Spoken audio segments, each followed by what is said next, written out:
मध्य प्रदेश में अश्वपति नाम के परम ज्ञानी राजा थे। धन वैभव से पूर्ण होने पर भी वे संतान के अभाव में बड़े दुखी रहते थे। राजा ने पंडितों की सलाह से पुत्र प्राप्ति के लिए सावित्री की आराधना की। सावित्री ने प्रसन्न होकर राजा रानी को दर्शन देकर आशीर्वाद दिया और कहा कि तुम्हारे भाग्य में पुत्र तो नहीं है, पर मैं स्वयं कन्या रूप में तुम्हारे यहाँ जन्म लूंगी। इतना कहकर सावित्री देवी अंतर्धान होगी। कुछ समय बाद रानी के गर्भ से साक्षात सावित्री का जन्म हुआ। राजा रानी ने उसका नाम भी सावित्री ही रखा।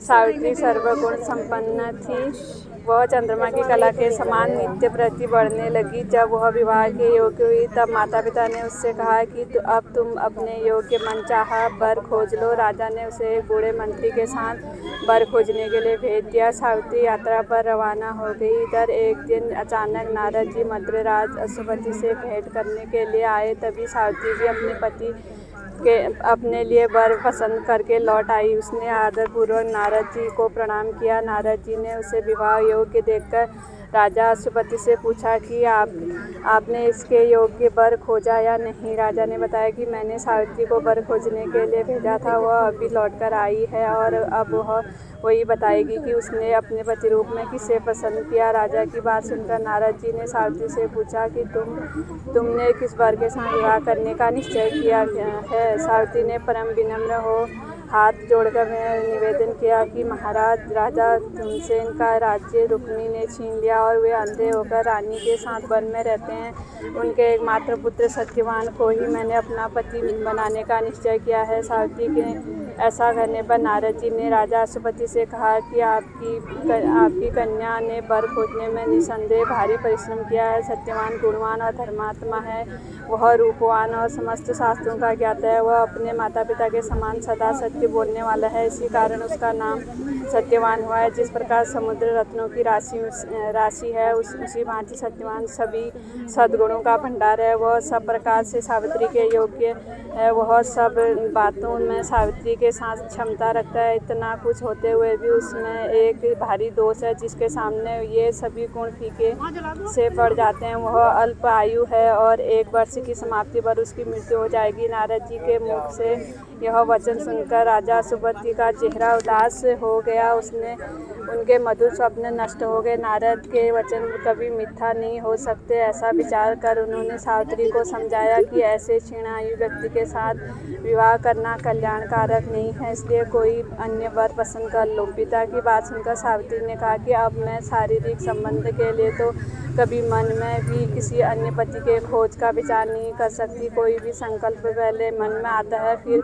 वाणी में कहा जाता है कि कहने के पश्चात उसे करना ही होता है, चाहे वह शुभ हो या अशुभ। मैंने जिसे एक बार अपने मन से पति स्वीकार कर लिया है, वही मेरा पति होगा। अब मैं किसी दूसरे का वर्ण किसी प्रकार कर नहीं सकती, इस प्रकार कर सकती हूँ। राजा एक ही बार आज्ञा देता है, पंडित एक ही बार प्रतिज्ञा करते हैं, कन्यादान भी एक ही बार होता है। जैसा भी है, अब सत्यवान मेरा पति है। मुझे उसके दीर्घायु या अल्पायु होने से कोई हर्ष विवाद नहीं है। अब मैं पुरुष की तो बात ही क्या, देवराज इंद्र को भी स्वीकार नहीं करूँगी।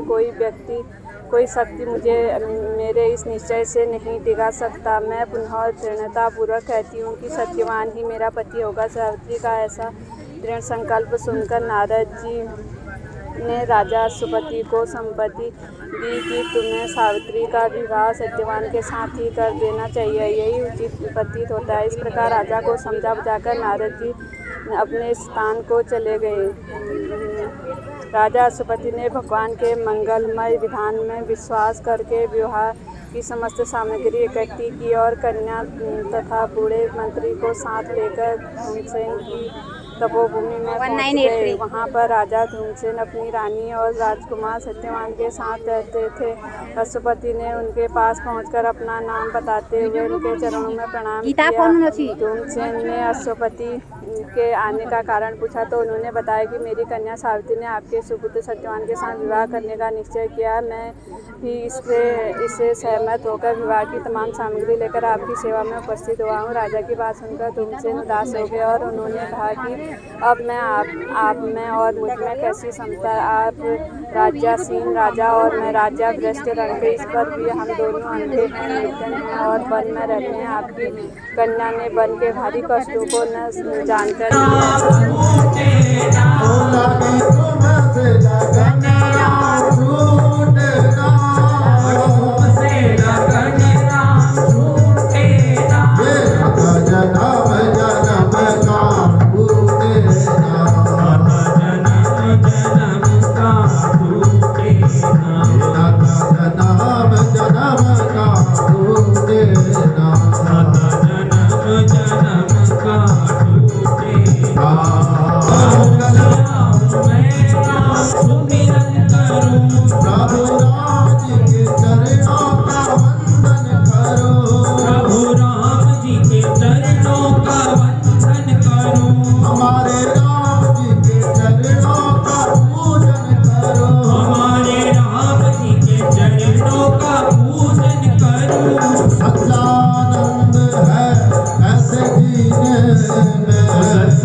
जटा छोड़ी भगदी जुआई, हेमवंती गुणवंती भरी गुण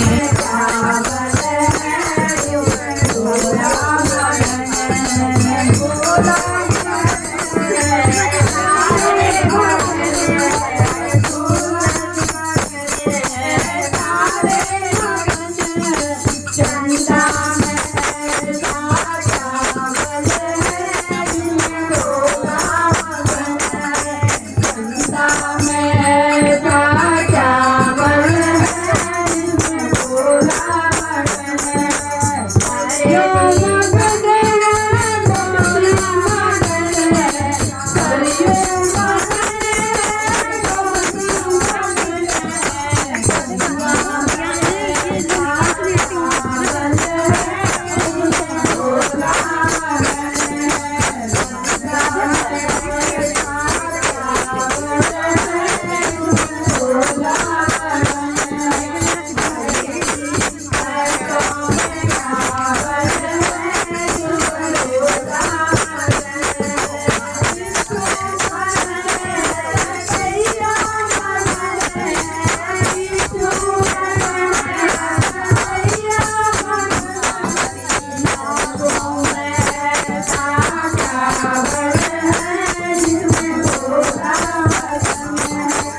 चंदा